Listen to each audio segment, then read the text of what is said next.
conférence, hein.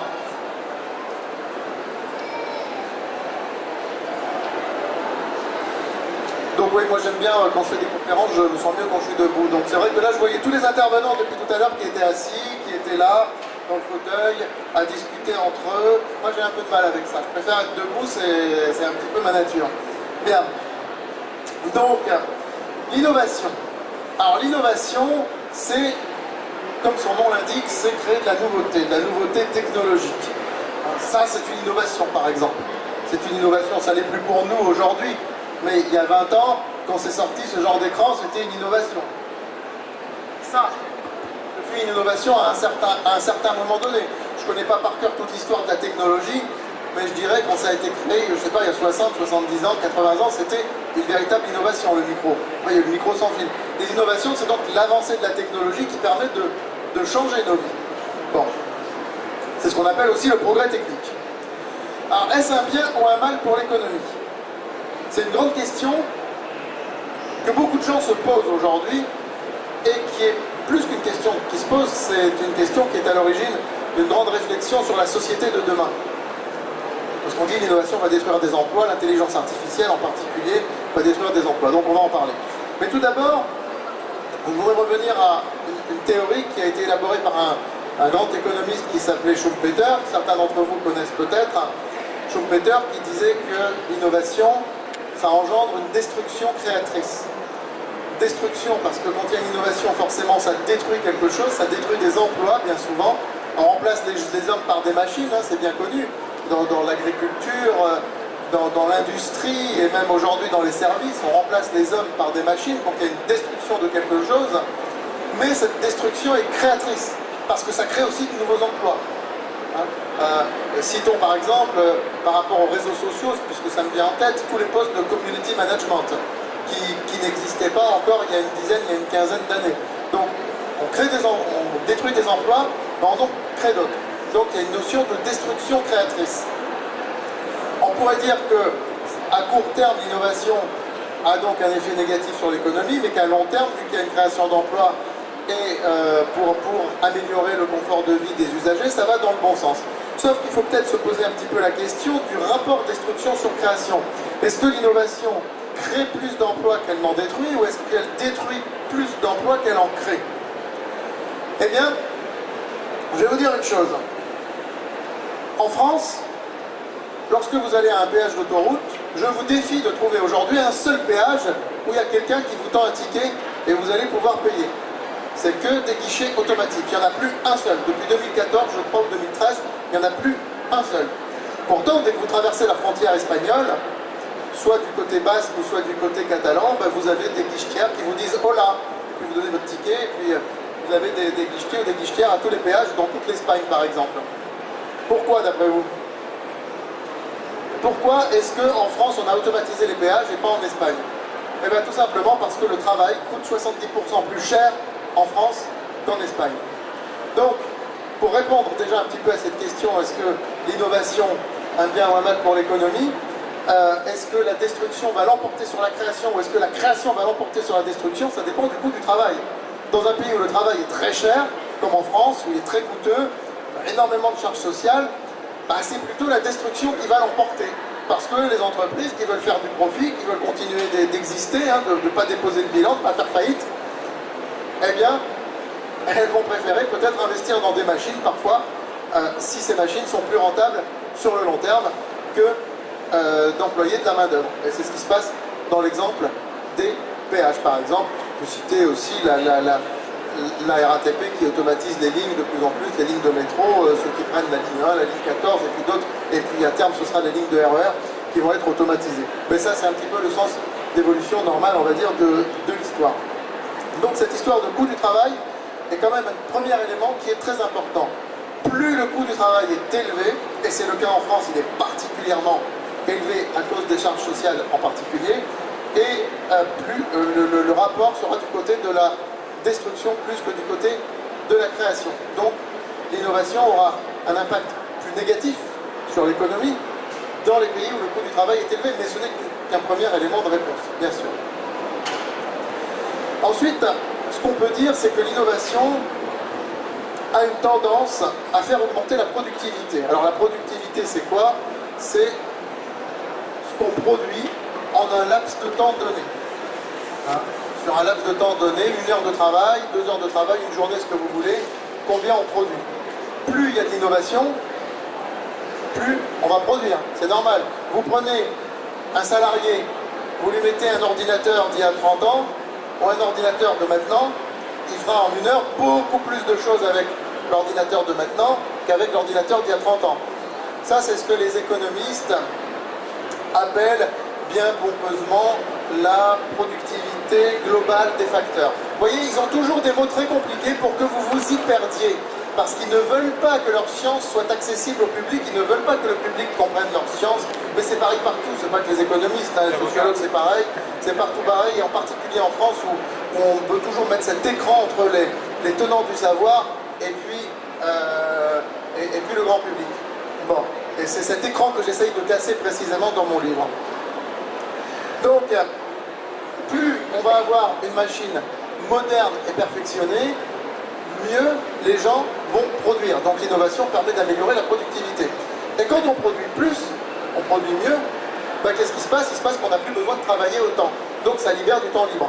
C'est pour ça que dans tous les pays où il y a beaucoup d'innovation, la France, l'Allemagne, les pays du nord de l'Europe essentiellement, ben, on a des temps de travail, 35 heures, 32 heures, qui ne sont pas les temps de travail qu'il y a dans le sud, parce que contrairement aux idées reçues, on dit les Grecs ils foutent rien, mais ils travaillent beaucoup plus que nous. Hein.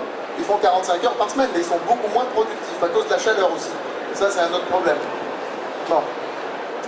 Donc, l'innovation a une tendance à augmenter la productivité, et par cette augmentation de la productivité, ça libère du temps pour les travailleurs, du temps de loisirs, que les gens vont pouvoir consacrer au loisir et donc à l'épanouissement personnel, à la consommation aussi, parce que s'ils produisent mieux, les entreprises augmentent leur valeur ajoutée, vont pouvoir mieux payer leurs salariés, donc produisent mieux, donc les gens pourront consommer plus et ça pourra augmenter la consommation. Donc là on voit un effet clairement positif de l'innovation sur l'économie, avec un épanouissement aussi des gens à la clé, c'est quand même extrêmement important pour une économie.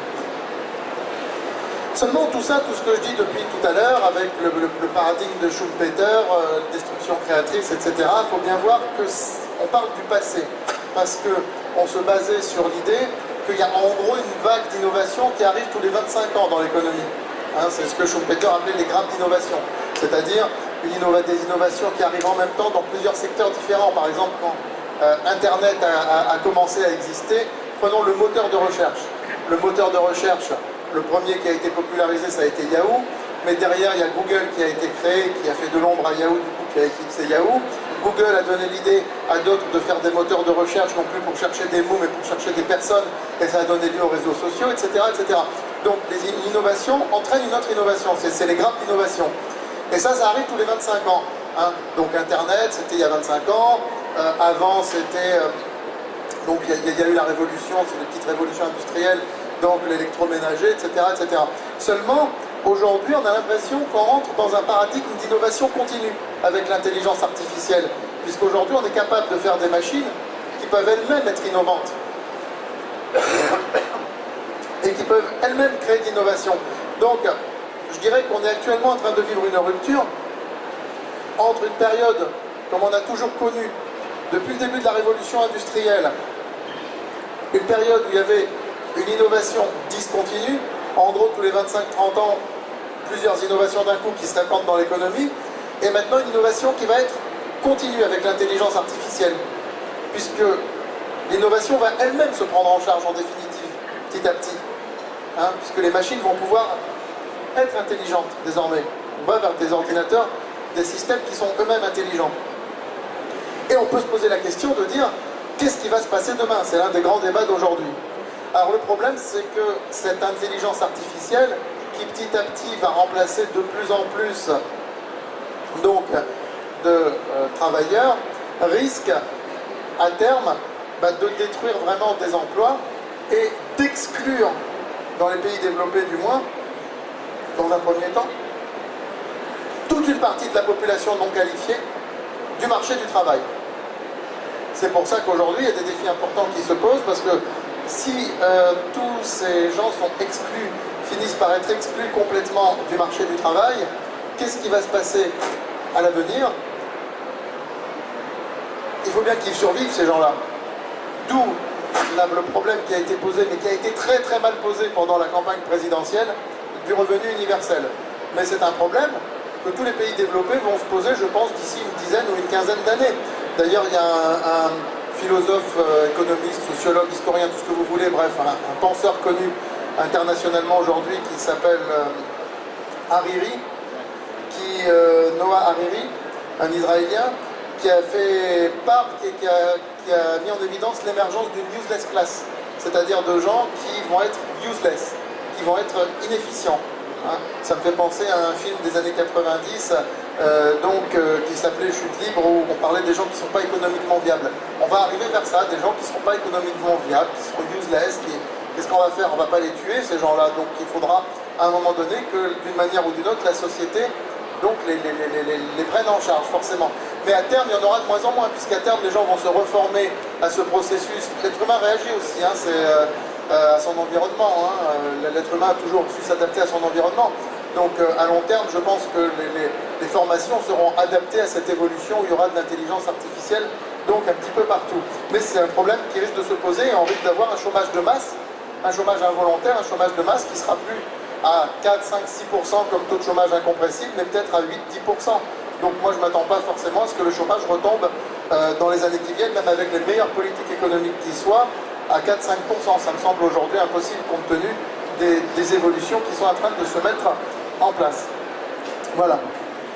Et puis, je voudrais un petit peu terminer donc, sur cet impact de l'innovation sur l'économie, puisqu'on a vu qu'il y avait des côtés positifs et des côtés négatifs. Hein. Je voudrais terminer par quelque chose auquel on ne pense pas spontanément, le lien entre innovation et enrichissement. Et je voudrais introduire la bourse là-dedans. Donc je suis un des spécialistes de la bourse en France. Il y en a peut-être parmi vous qui me connaissent en tant que tel, monsieur par exemple. Ce qu'il faut bien voir, c'est que la bourse permet de financer l'innovation. Parce que bien souvent, les banques sont assez frileuses pour financer des projets innovants.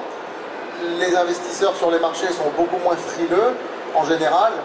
Et donc, la bourse permet de financer beaucoup plus naturellement l'innovation.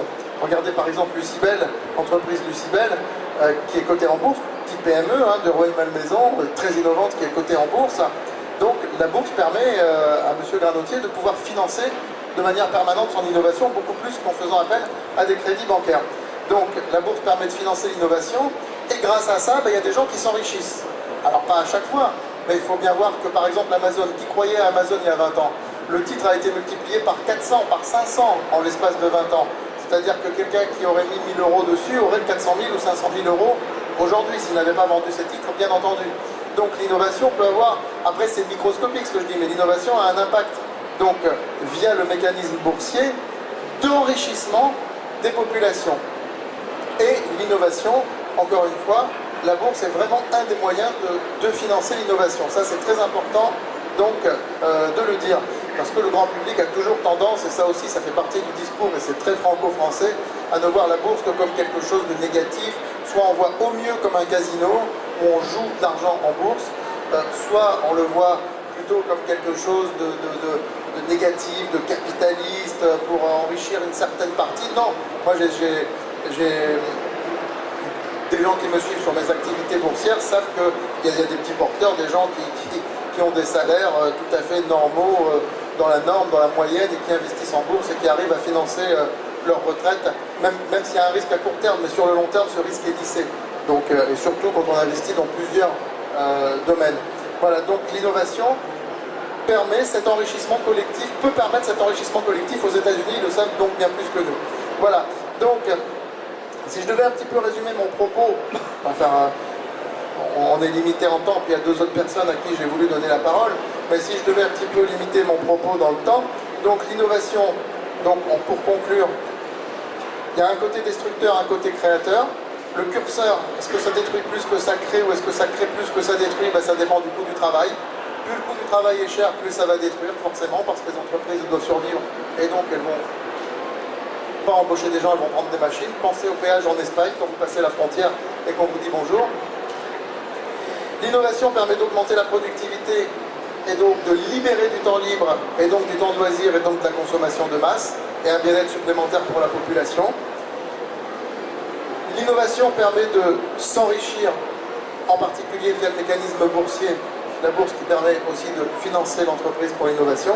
Seulement, comme je vous l'ai dit, tout ça c'est un raisonnement jusqu'à présent, jusqu'à aujourd'hui. Le futur, je ne sais pas ce qu'il est. J'anticipe qu'il sera différent parce qu'on va rentrer dans un paradigme d'innovation continue et non plus d'innovation qui se fait par grappe tous les 25 ou 30 ans comme l'a dit Schumpeter. Et là ça va changer beaucoup de choses. Et peut-être qu'il y aura un chômage de masse et peut-être qu'il sera à un moment obligé que les États, les gouvernements seront obligés de mettre en place un revenu universel. Voilà un petit peu mon speech sur l'innovation et ma pensée sur l'innovation. Je vais à présent maintenant